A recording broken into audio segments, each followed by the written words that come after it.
अगली सुबह जैसे ही फांग की आंख खुलती है, वो देखता है कि शाओजी उसके ऊपर सो रही है। शाओजी को भी होश आता है और वो छट से बोलती है कि वो फांग की हालत का फायदा नहीं उठाएगी। लेकिन वो भी बहुत थकी हुई होती है, तो वापस फांग के ऊपर ही सो जाती है। फिर अगली सुबह फांग जब उठता है तो उसे शाओजी अपने ऊपर सोती मिलती है और वो सोच में पड़ जाता है कि ये यहाँ क्या कर रही है। तभी उसे याद आता है कि पिछली रात क्या क्या हुआ था। शर्मिंदगी में वो शाओजी को बेड से नीचे गिरा देता है। शाओजी नाराज होकर बोलती है कि इस बार तो कुछ किया भी नहीं, उल्टा फांग ही अजीब हरकतें कर रहा था रात भर। ये सब बातें सुनकर फांग का चेहरा लाल हो जाता है और इस बार उसे अपनी गलती का एहसास भी होता है।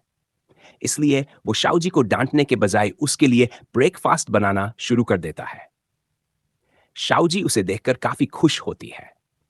नाश्ते के दौरान शाओजी फांग से पूछती है, क्या तुम रोज इतना सारा ब्रेकफास्ट बनाते हो? फांग जवाब देता है कि जब वो अकेला होता है तो बस कॉफी पीता है। शाओजी बोलती है, मैं तो तुम्हारी पड़ोसी हूं, तो तुम्हारे साथ रोज ब्रेकफास्ट करने आ सकती हूं और अपने साथ चाय और शाओभू को भी ले आऊंगी। मगर फांग उसकी सारी बातें इग्नोर कर देता है और खुद की तारीफ में बोलता है, मैं इतना हैंडसम हूं कि तुम मुझसे अट्रैक्ट हुए बिना रह ही नहीं सकी। शाओजी उसकी ये गलतफहमी दूर करने की कोशिश करती है, मगर दूसरी तरफ मिस चाय को लगता है कि इन दोनों के बीच कुछ तो हुआ है। इसलिए वो शाओजी से सारी रात की डिटेल्स पूछने लगती है। इधर हान बहुत खुश नजर आता है, क्योंकि उसे लगता है कि उसने शाओजी और फांग को मिलवाकर बहुत अच्छा काम किया। लेकिन जब शाओबो से शाओजी पूछती है कि कल के इमोशनल पल के बाद कितने हार्मोन्स कलेक्ट हुए, तो उसे सुनकर झटका लगता है कि सिर्फ 0.8% ही हुआ। शाओजी बताती है कि उसने गलती से हार्मोन वाली बात फांग के सामने कर दी थी। शाओबो उसे समझाती है कि चिंता मत कर, फांग तो यही समझेगा कि तुम्हारे दिमाग में कोई केमिकल है। वहीं दूसरी तरफ फांग अपनी कंपनी की मीटिंग में एक नया परफ्यूम आइडिया सबके सामने पेश करता है, जिसमें प्यार की खुशबू होगी। सब लोग इस आइडिया को सीक्रेट रखने को कहते हैं, मगर जैसे ही हान मीटिंग से बाहर आता है, कांग उससे चालाकी से परफ्यूम की बात उगलवा लेता है। हान को लगता है कि कांग ने सुना नहीं, लेकिन वो गलत होता है। मिस जो और कांग कैफे में इस परफ्यूम आइडिया पर बात कर ही रहे होते हैं, तभी शाओची वहां पहुंचती है और शाओबो से पूछती है कि क्या फांग की कंपनी का ऑर्डर आया है। शाओबो मना कर देती है। फिर वो ली के बारे में पूछती है और पता चलता है कि शाओबो ने ली से एक बार भी बात नहीं की। शाओची समझाती है कि बात नहीं की तो ली फिर फांग के पास चला जाएगा। ये सुनकर शाओबो ली से मिलने निकल पड़ती है, लेकिन गलती से मिस जो कि टेबल से टकरा जाती है। शाओची टेबल को ठीक करती है, लेकिन तभी देखती है कि फांग की कंपनी का ऑर्डर आया है और वो टेबल पर क्लिनिक लोड फेंककर वहां से चली जाती है। ली को हम देखते हैं वो अपना स्टूडियो सेट कर रहा है, लेकिन अकेला है और शाओबो से बात करना चाहता है। मगर फिर उसे याद आता है कि उसने खुद ही कभी बात नहीं की। वही शाओची बाहर खड़ी फांग का इंतजार कर रही होती है। फांग की मीटिंग में वो शेयर होल्डर्स से कहता है कि फ्रेग्रेंस डिपार्टमेंट को ज्यादा फंड दिया जाए, लेकिन कांग विरोध करता है कि इससे कोई कमाई नहीं होगी। फांग खाता है कि ड्रीम ऑफ फ्रेग्रेंस से कंपनी की कमाई दोगुनी हो सकती है। मगर कांग और उसके साथी प्रोटोटाइप ना होने का बहाना बनाकर फंड रोक देते हैं। उधर ली अपनी मां के कॉल से बचने की कोशिश करता, जो कहती है कि उसने अभी अभी ली जैसा लड़का देखा। ली को शाओबो मिलती है, जो उसे छिपा लेती है। शाओबो पूछती है कि क्या ली ने अपनी मां को नहीं बताया कि वो यहां है, और ली मना करता है। क्योंकि शाओबो बहुत करीब खड़ी होती है, ली नर्वस हो जाता है और खुद को दूर करता है। फिर वो उसे अपने स्टूडियो में ले जाता है, जहां बताता है कि वो पेंटर बनना चाहता है। और वो जो कपल्स दूर रहते हैं, उन्हें लोग समझ लेते हैं कि उनका ब्रेकअप हो गया है। शाओबो बोलती है कि हम तो पहले से ही कपल हैं, तो मिलने की क्या जरूरत है। ली हंसते हुए कहता है, तुम तो एक नंबर की डंब हो। इसके बाद वो पूछता है, क्या तुम्हें पता है कि कोई भी इंसान प्यार में क्यों पड़ता है? शाओबो जवाब देती है, क्योंकि रिप्रोडक्शन इंसानों की जरूरत है। ली शाओबू से कहता है, प्यार में होना कुछ ऐसा होता है जैसे कभी तुम मुझे परेशान करो, कभी मैं तुम है, और इस ही प्रोसेस में हम दोनों के बीच रोमांटिक फीलिंग्स खुद ब खुद डेवलप हो जाती है। उधर शाओची फांग से बात करने के लिए उसका इंतजार कर रही होती है। जैसे ही फांग मीटिंग से बाहर आता है, वो उसे रोकना चाहती है, बट फांग हान के साथ सीधा अपने केबिन में चला जाता है। इसी बीच कांग शाओची को देखता है और एक कर्मचारी से पूछता है, ये लड़की कौन है? कर्मचारी जवाब देता है, ये मिस्टर फांग की गर्लफ्रेंड है। ये सुनकर कांग चौंक जाता है और तुरंत शाओची से बात करने पहुंचता है। दूसरी तरफ फांग अपने केबिन में गुस्से से हान से पूछता है, हमारे नए परफ्यूम की जानकारी किसने लीक की? वहीं उसकी नजर बाहर जाती है, जहां कांग शाओची से कुछ पूछने की कोशिश कर रहा होता है। कांग जानना चाहता है कि शाओची और फांग के बीच क्या रिश्ता है। शाओची बड़े मजे से उसे अपने स्टोर का कार्ड स्कैन करने को कहती है और कहती है, आप 80% डिस्काउंट पर मेंबरशिप ले लो, फिर बताऊंगी। कांग जब मेंबरशिप ले लेता है तो शाओची मुस्कुराकर कहती है, आपने वीआईपी मेंबरशिप ली है, लेकिन मेरे और फांग के रिलेशन के बारे में जानने के लिए तो वीवीआईपी लेनी पड़ेगी। कहकर वो वहां से जाने लगती है। उसी वक्त एक एम्प्लॉय आता है और कहता है, मिस्टर फांग आपको बुला रहे हैं। शाओची खुश होकर अंदर जाती है। उसके हाथ में एक केक है जिसमें हैंगओवर के लिए लिकर डाला गया है। वो फांग को खिलाना चाहती है, मगर फांग उसे रोक देता है। फांग गंभीर होकर पूछता है, तुम्हारा मुझे अप्रोच करने का असली मकसद क्या है? यह सुनकर शाओची घबरा जाती है। उसे लगता है कि शांग को उसके हार्मोन मिशन के बारे में पता चल गया है। तभी गलती से उसके हाथ से केक फांग की पैंट पर गिर जाता है। शाओची झेंप कर बोलती है, आप पैंट बदल लीजिए, और वहां से निकल जाती है। थोड़ी देर बाद हान आता है।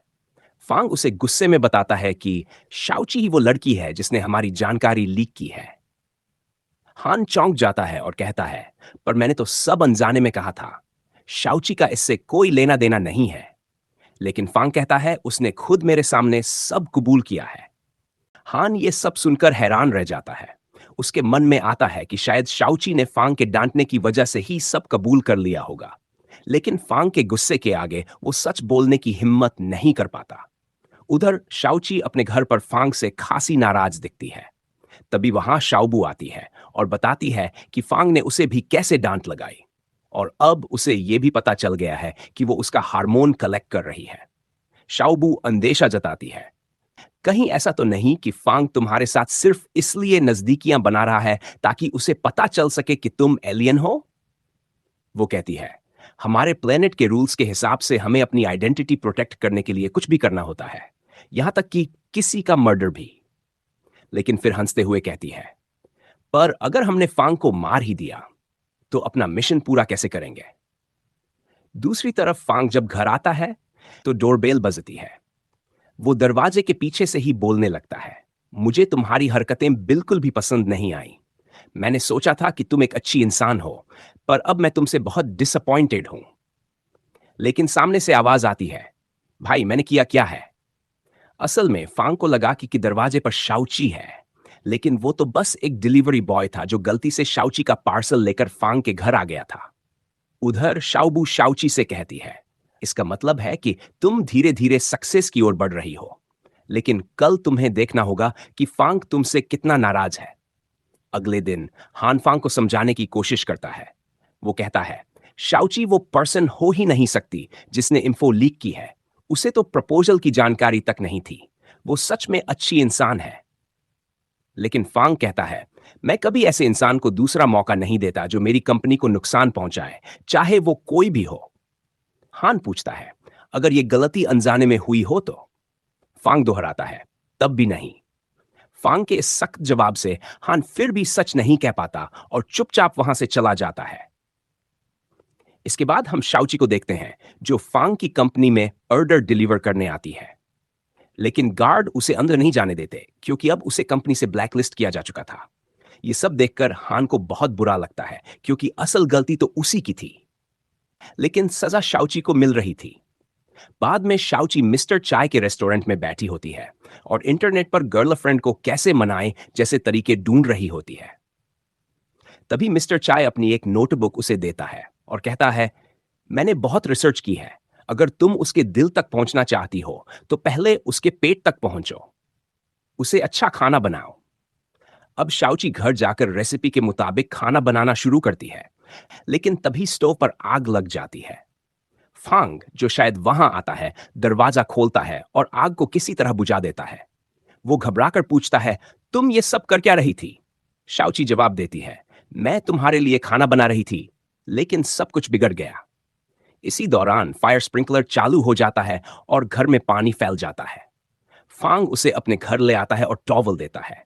फिर वो थोड़ा करीब आकर पूछता है, तुम्हें इस सब के लिए कितने पैसे मिलते हैं? अब मिसअंडरस्टैंडिंग और गहराने लगती है। शाओची भावुक होकर कहती है, तुमने ही इस सब की शुरुआत की थी, तुमने ही मुझे बुली किया और अब मुझे ही दोष दे रहे हो। ये कहकर वो वहां से चली जाती है और अपनी रिंग वहीं छोड़ जाती है। क्रिप्ट फांग जैसे ही वो रिंग पहनता है, उसके दिमाग में शाओची के साथ बिताए सारे पल वापस आने लगते हैं। वो सारी यादें जो उसने इस रिंग के अंदर सेव करके रखी थी। फांग को जमीन पर गिरा देखकर शाओची लौट आती है और चुपचाप उसकी उंगली से रिंग निकालता है। लेकिन तभी शाओबू वहां शाओची को ढूंढते हुए आ जाती है।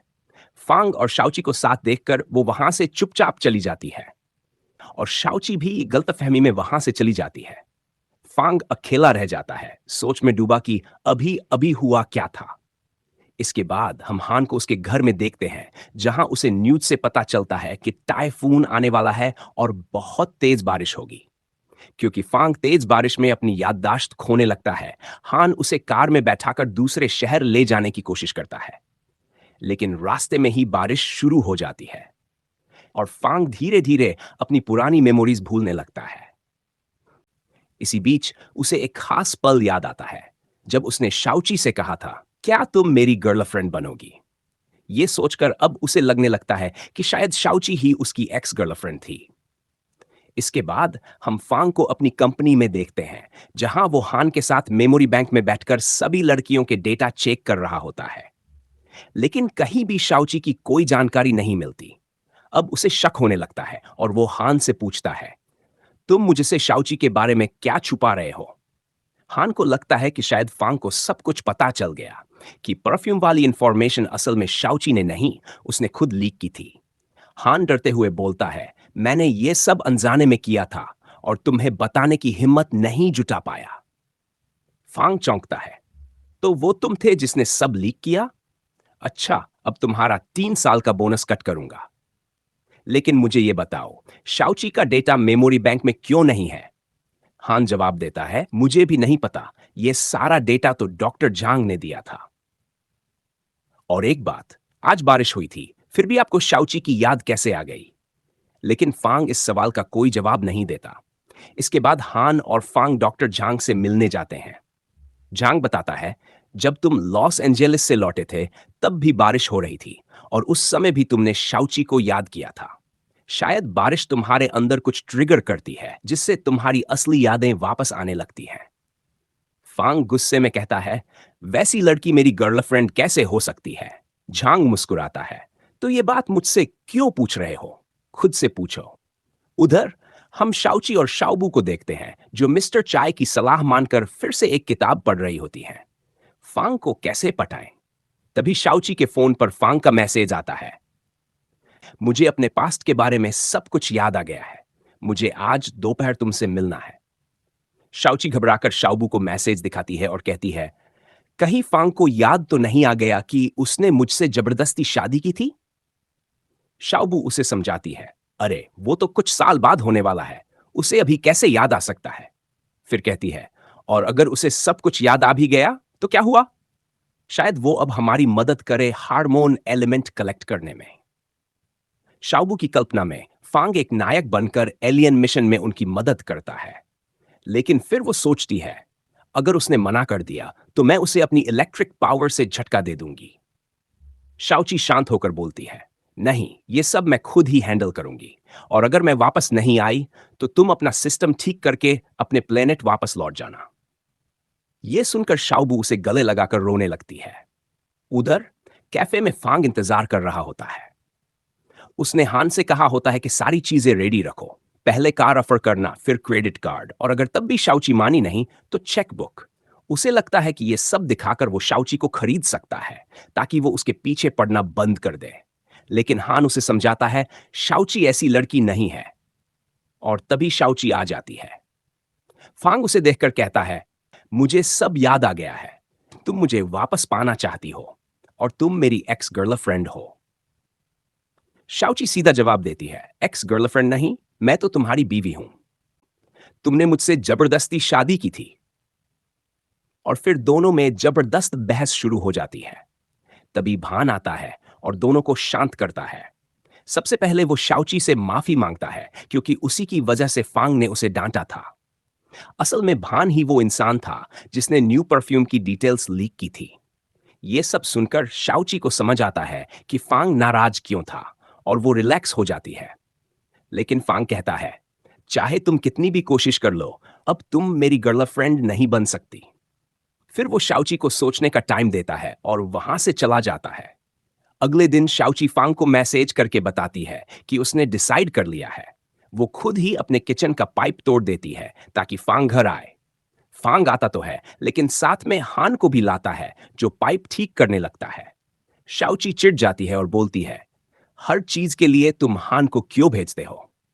फांग समझाता है, हमारी कंपनी मेकअप बेचती है, तो क्या मैं हर प्रोडक्ट खुद ट्राई करता हूं? नहीं ना, मैं अपने स्टाफ को चीजें संभालने के लिए भेजता हूं। दूसरे दिन शाओबू ली को मैसेज करती है और कहती है, तुमने कहा था हम कपल्स हैं तो एक दूसरे के ड्रीम्स में मदद करनी चाहिए, और उसे एक होटल का पता भेज देती है। ली को लगता है कि कुछ रोमांटिक होने वाला है, इसलिए वो पेपर स्प्रे लेकर आता है। होटल में पहुंचते ही शाओबू अपनी जैकेट उतारने लगती है जिससे ली घबरा जाता है। लेकिन फिर वो कहती है, क्या तुम्हें पेंटर बनना है? और जब ली हाँ कहता है तो वो बोलती है, तो फिर आज से मैं तुम्हारी टीचर हूं और तुम्हें पेंटिंग सिखाऊंगी। ली थोड़ा रिलैक्स होता है, लेकिन जब शाओबू को उसके पास पेपर स्प्रे मिलता है तो वो पूछती है, ये क्या है? ली कहता है, माउथ फ्रेशनर। और जैसे ही वो स्प्रे करता है उसके मुंह में मिर्ची लग जाती है और आंखों से आंसू आने लगते हैं। इसके बाद शाओबू खुद उसकी मॉडल बनती है और अपने सिर पर सेब रखकर बैठ जाती है ताकि ली ड्रॉ करे। ड्राइंग पूरी करने के बाद शाओबू देखती है कि ली ने सिर्फ सेब बनाया है और वो उसकी पेंटिंग में सारी गलतियां बताने लगती है। ली कहता है, मेरे पास पेंटिंग के लिए कोई इंस्पिरेशन नहीं थी। तभी शाओबू उसे एक खास चश्मा पहनाती है। चश्मा पहनते ही ली खुद को स्पेस में पाता है जो उसे बेहद रियल लगता है। मेटियोर बारिश के दौरान ली शाओबू को हग कर लेता है और देखता ही रह जाता है। शाओबू बोलती है, ये सब रियल नहीं है, डरने की जरूरत नहीं, मैं तुम्हें इंस्पिरेशन देने लाई हूं। इसके बाद ली बताता है कि उसे घर की याद आ रही है लेकिन वो लौट नहीं पा रहा।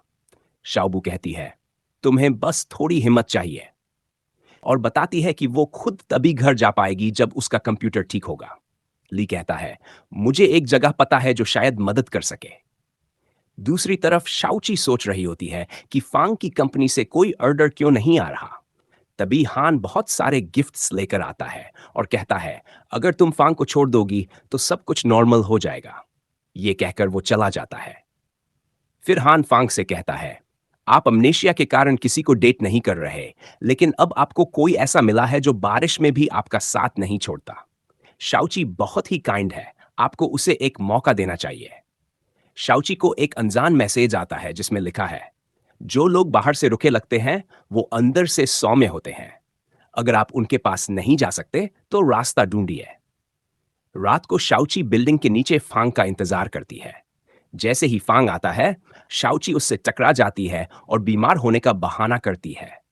लेकिन फांग समझ जाता है कि वो झूठ बोल रही है और वहां से चला जाता है। शाओची पीछे जाती है लेकिन उसके पैर में मोच आ जाती है और वो गिर जाती है। फांग को लगता है कि ये भी नाटक है, लेकिन जब वो देखता है कि शाओची सच में घायल है तो वो उसे गोद में उठाकर उसके अपार्टमेंट तक लेकर जाता है। शाओची खुश होती है कि मैचमेकर वाला आइडिया काम कर गया। लेकिन जैसे ही वो घर में घुसने की कोशिश करती है उसका पासवर्ड काम नहीं करता। वो दरवाजा खटखटाती है लेकिन कोई नहीं खोलता। फांग वापस आता है और उसे फिर से गोद में उठाकर अपने घर ले जाता है। मिस चाय और शाओबू जो रूम में थे बाहर आकर पूछते हैं, दरवाजा क्यों नहीं खोला? तभी उन्हें फांग और शाओची की आवाजें सुनाई देती हैं और उन्हें गलतफहमी हो जाती है कि दोनों कुछ खास कर रहे हैं। शाओबू रोने लगती है क्योंकि उसे लगता है कि अब फांग शाओची को नहीं छोड़ेगा। फांग शाओची से कहता है, तुम आज रात यहां रुक सकती हो। शाओची मुंह बनाकर कहती है, मैं बीमार हूं, क्या तुम मुझे ऐसे ही छोड़ दोगे? फांग मान जाता है लेकिन उसके पास सिर्फ रिमोट लेने आता है और कमरे का टेम्परेचर बढ़ा देता है। शाओची बोलती है, नहीं, मुझे हग करके सुलाओ। लेकिन फांग कई ब्लैंकेट्स लाकर उसे डांट देता है। जब शाओची ब्लैंकेट हटाने लगती है तो फांग बेल्ट लेकर आता है और मजाक में उसे ब्लैंकेट से बांध देता है ताकि वो हटाए ना। रात में जैसे तैसे खुद को छुड़ाकर शाओची बाहर आती है और कहती है, लगता है तुमने मेरी सुपर पावर्स को हल्के में ले लिया है। जैसे ही वो अपने रूम का डोर लॉक खोलती है उसे झटका लगता है। 2 बार ऐसा होता है और वो डर के मारे भागकर रूम में छुप जाती है। अगली सुबह जब उसकी आंख खुलती है तो वो सीधा फांग को देखने जाती है, लेकिन वो वहां नहीं होता। फांग शाओची के लिए एक नोट छोड़कर चला जाता है जिसमें लिखा होता है कि वह काम पर जा रहा है और शाओची भी अपने घर लौट जाए। शाओची जैसे ही घर लौटती है, शाओबू उससे पूछती है कि रात क्या हुआ। शाओची बताती है कि उसने फांग को यकीन दिला दिया कि वो बीमार है, लेकिन उनके बीच कुछ नहीं हुआ क्योंकि फांग इतना बिजी रहता है कि वह उसे देख भी नहीं पाती। शाओची मजाक में कहती है कि हार्मोन कलेक्ट करना तो दूर की बात है। फिर वो शाओबू से कहती है कि क्यों ना वो भी फांग के साथ काम पर चली जाए और उसे इतना डिस्ट्रैक्ट कर दे कि वो कंपनी छोड़कर घर पर ही रहे। शाओची फांग से कहती है कि जब वो उसके साथ है तो जल्दी ठीक हो रही है, इसलिए उसे भी कंपनी में काम करने दिया जाए। लेकिन फांग साफ मना कर देता है। शाओची उसे याद दिलाती है कि उसने कहा था कि वह कंपनसेट करने के लिए कुछ भी करेगा। वह उसके पास जाकर दर्द का बहाना बनाती है और पूछती है कि क्या वो उसकी मदद नहीं करेगा। फांग उसे ऑफिस के रूल्स बताता है। पहला, ऑफिस में वह उसका बॉस होगा और उसे उसकी बात माननी होगी। दूसरा, किसी को पता नहीं चलना चाहिए कि वह उसकी एक्स गर्लफ्रेंड है। तीसरा, अगर उसने कोई बड़ी गलती की तो उसे तुरंत निकाल दिया जाएगा। शाओची सब नियम मान लेती है और अगले दिन 10 बजे आने का वादा करती है। अगले दिन शाओची पूरे मेकअप के साथ तैयार होती है। शाओबू और मैडम दोनों उसकी तारीफ करते हैं। बिल्डिंग के बाहर फांग अपनी कार में होता है और शाओची आकर उसमें बैठ जाती है। फांग उसे रूल्स याद दिलाता है और एक नया रूल बताता है। ऑफिस में उससे 10 मीटर की दूरी बनाए रखेगी। यह कहकर वह शाओची को कार से बाहर निकाल देता है। शाओची बोलती है कि उसे तुम्हारी कार की जरूरत नहीं, मैं खुद ऑफिस चली जाऊंगी। ऑफिस पहुंचकर शाओची वहां का माहौल देखकर बहुत खुश होती है और कल्पना करने लगती है कि कैसे वह फांग के करीब जाएगी। लेकिन तभी हान उसे उसकी डेस्क पर ले जाता है जो फांग के केबिन से दूर होती है। शाओची सीट बदलने की रिक्वेस्ट करती है, लेकिन फांग मना कर देता है। हान उसे समझाता है कि यह सीट सबसे अच्छी है। शाओची अब फोटोकॉपी करने जाती है, लेकिन उसे मशीन चलानी नहीं आती। वह गलती से अपना चेहरा स्कैन कर लेती है, जिसे देखकर फांग उसे पहली वार्निंग दे देता है। मीटिंग में जब शाओची डॉक्यूमेंट्स लाती है तो वो सब गलत होते हैं। फिर भी मीटिंग चलती रहती है। वहां सभी डिस्कस करते हैं कि कैसे उनके प्रोडक्ट्स पर बुरे रिव्यू और फांग कहता है कि इसके पीछे को ई साजिश है और वह लीगल एक्शन लेगा। शाओची फांग को काम करते हुए देखकर सोचती है कि वह कितना चार्मिंग है। मीटिंग के बाद वह उसके पास जाती है और दूर खड़े होकर उसकी तारीफ करती है। फांग मुस्कुराता है, लेकिन फिर उसे बहुत सारा काम दे देता है। अब ऑफिस में सब शाओची से काम मांगते हैं और वह हथकटे बल पर सरक लेती है। तभी फांग उसके पास आता है, उसे देखता है। फांग फिर कांग के पास जाता है और कहता है कि इस बार उसने कंपनी को नुकसान पहुंचाने की कोशिश की है। कांग अनजान बनने की कोशिश करता है। फांग कहता है कि ये बार सारा मामला सुलझ जाए, फिर वह किसी को नहीं छोड़ेगा। कांग अपनी बहन को कॉल करके बताता है कि फांग को सब पता चल गया है, लेकिन वह कहती है कि फांग कुछ नहीं कर सकता क्योंकि उसके पास कोई सबूत नहीं है। इधर ली साइंस म्यूजियम में होता है, तभी उसकी मॉम का कॉल आता है। वह बुक शेल्फ के पास जाकर झूठ बोलता है कि वह लाइब्रेरी में है। शाओबू वहां आती है और उसे जूस देती है। ली की मॉम उसे देखकर कहती है कि हमेशा कोई चाइनीज लड़की तो तुम्हारे पास होती है। ली कहता है कि ये कोरियन है। शाओबू इंग्लिश में बात करके मॉम को यकीन दिला देती है। फिर ली उसे ऊपर वाले फ्लोर पर ले जाता है और एक एडवांस्ड कंप्यूटर दिखाता है। शाओबू सोचती है कि इससे वह अपना सिस्टम ठीक कर सकती है। वह ली को जूस लाने भेज देती है और काम शुरू कर देती है। लेकिन तभी लॉर्ड आता है और उसे देख लेता है। शाओबू डर जाती है कि कहीं उसे एलियन होने का पता ना चल जाए, लेकिन ली उसकी तारीफ करता है और कहता है कि वो अमेजिंग है। शाओबू खुश हो जाती है। शाओची थक कर बैठी होती है तो शाओबू उसे मसाज देती है और कहती है कि उसके बाल टूट रहे हैं, शायद वह टकली हो रही है। शाओची रोने लगती है और कहती है कि वह अब हार मान रही है, लेकिन फिर हिम्मत करके इंटरनेट पर सर्च करती है और 4 नई स्किल्स नोट करती है। अगले दिन शाओची कॉन्फिडेंस के साथ ऑफिस जाती है। वह अब स्मार्ट वर्क करती है। वह फोटोकॉपी मशीन को शाओबू के दिमाग से कनेक्ट कर देती है। पिंथाओ और शाओबू कैफे में बैठे बैठे उसके प्रिंट्स निकाल देती है। फिर शाओची अपने जादू से उन्हें अच्छे से अरेंज कर देती है। जब फांग अपने कैबिन में आता है तो सारे डॉक्यूमेंट्स परफेक्टली अरेंज मिलते हैं। हान बताता है कि शाओची जिम में जाकर उनके प्रोडक्ट का लाइव डेमो दे रही है। फांग भी चुपचाप स्ट्रीम देख रहा होता है। जिम में शाओची बहुत मेहनत से वर्कआउट करती है और दिखाती है कि उसका मेकअप अभी भी ठीक है। लोग उस पर पानी डालने को कहते हैं और फांग अच्छे कमेंट्स करके हेटर्स को भगाने की कोशिश करता है। शाओची खुद को साबित करने के लिए पूल में चली जाती है, लेकिन वर्कआउट की वजह से उसे चक्कर आ जाता है। फिर भी वह डुबकी लगाकर दिखाती है कि उसका मेकअप नहीं बहा। तभी उसके पैर में मोच आ जाती है और वह डूबने लगती है। उसी वक्त फांग वहां पहुंचता है और बिना कुछ सोचे समझे पानी में कूद जाता है। अगले एपिसोड में जानेंगे क्या हुआ आगे। तब तक के लिए गुड बाय।